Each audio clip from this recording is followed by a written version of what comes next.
Hi guys, I hope you're all doing well. So I decided that episode 2 should be an astrology diary entry.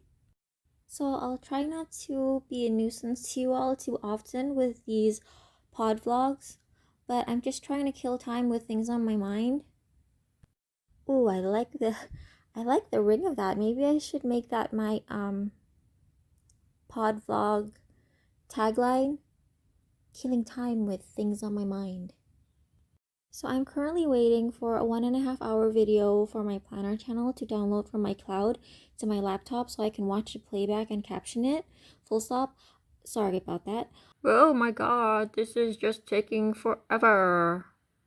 Also, this tends to happen, so I have to I can't just leave it on when I'm sleeping and just expect to have everything downloaded by the morning.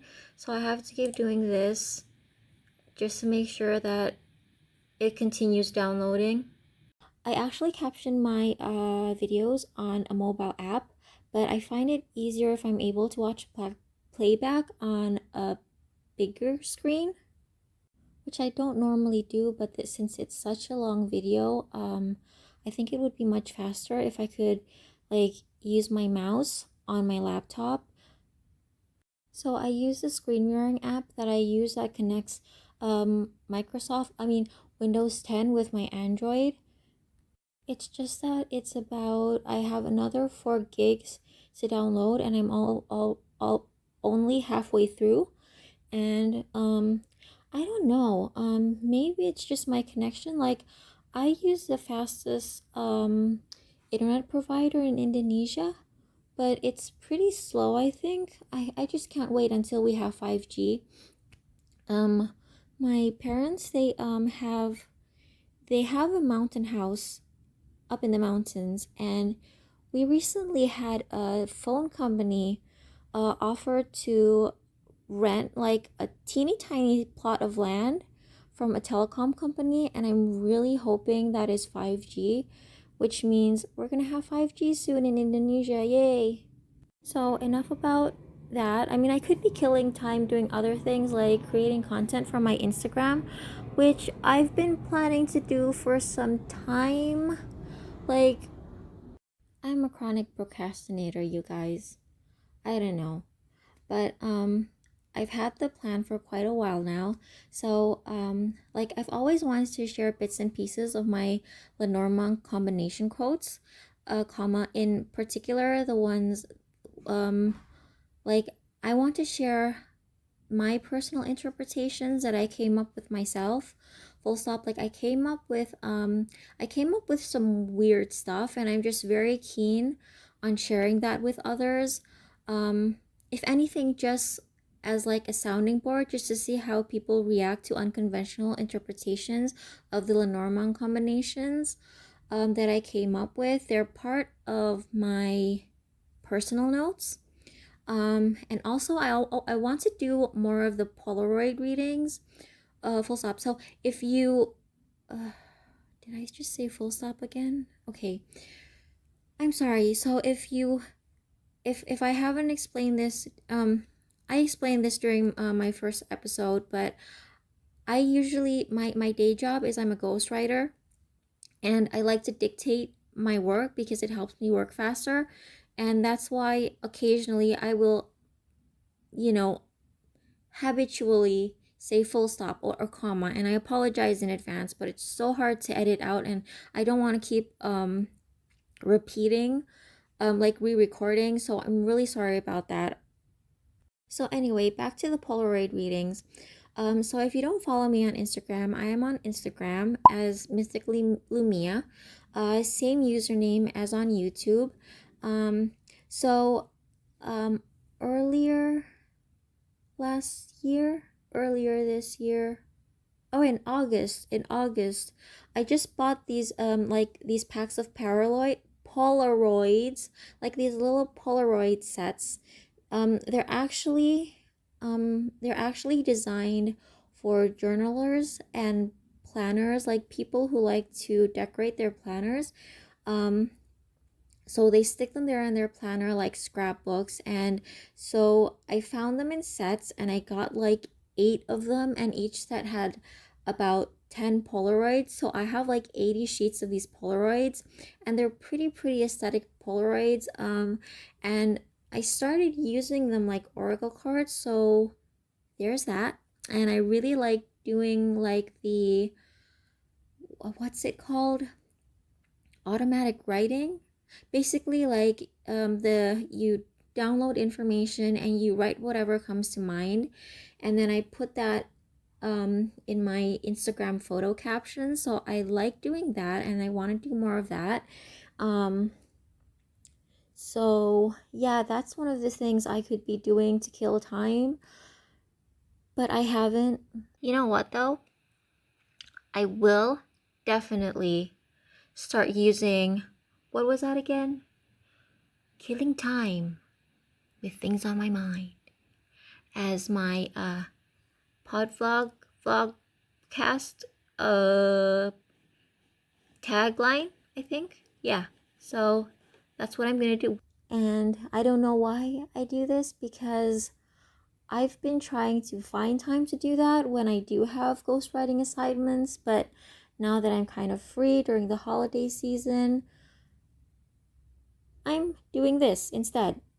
But anyway, um oh, and I know I haven't added any new products to my Etsy or Payhip shops, so I'm really sorry for that.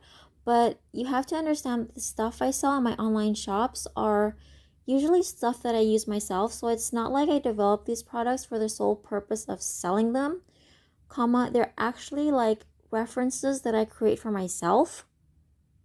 And then eventually when I feel like, okay, I'm done, I can print this out, then I put a little color onto them and design them and like polish them a bit and share them with other people on my Etsy and Payhip shops. So that's why I don't really update my shops as often as your usual shop would. So I'm really sorry about that. Um, but I do plan on adding some more stuff on there, maybe around next year-ish. Maybe. I don't know. We'll have to see how I go with my personal notes project, because I am writing some more references for myself just for my personal use. And if they turn out to be good, I might share them as well. So there's that. So enough with the rambling. This is only just episode 2. I'll try to like ramble less and go straight to my diary entry on the next episodes. But oh my god, you guys, all this talk about the Great Jupiter-Saturn conjunction has me craving donuts. Because you remember how the Jupiter-Saturn conjunction was sort of a big deal in Twin Peaks? Like, well, it's been a while and it was from the original Twin Peaks, but all I remember about that scene with the Jupiter conjunction, the Jupiter Saturn conjunction scene, was that they were next to a car, I think, and it was a truck. It was a bigger car, if I remember correctly. Maybe it was red, maybe it wasn't, maybe someone was wearing a sheriff's hat. I can't remember.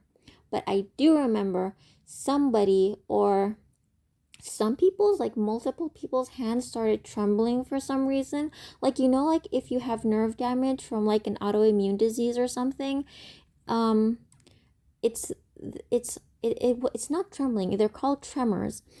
So I do remember it was an outdoor scene, there was a car, and there were at least 2 people, and when Jupiter conjuncted with Saturn, these characters, their hands just started tremoring.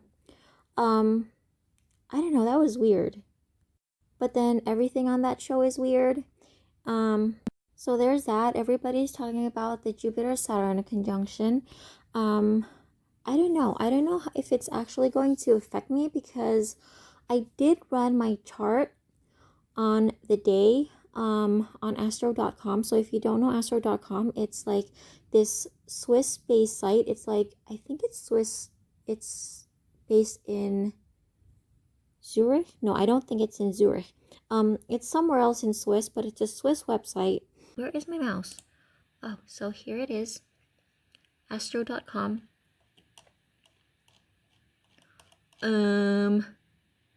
This is the URL. So this is what I do to draw my chart.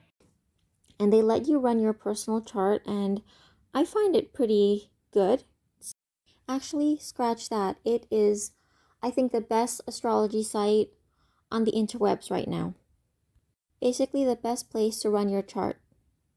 So, I don't know if it's actually going to affect me because, well, it fell on my ninth house, and I feel like I don't really have anything ninth house related going on in my life right now.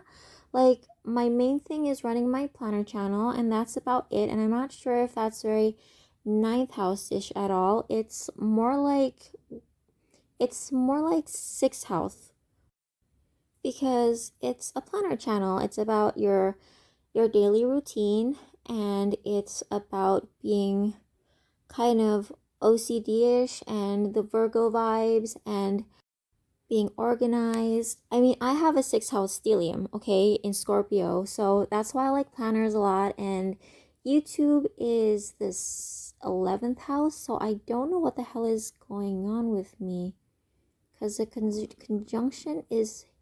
Did you hear that? I forgot to have breakfast.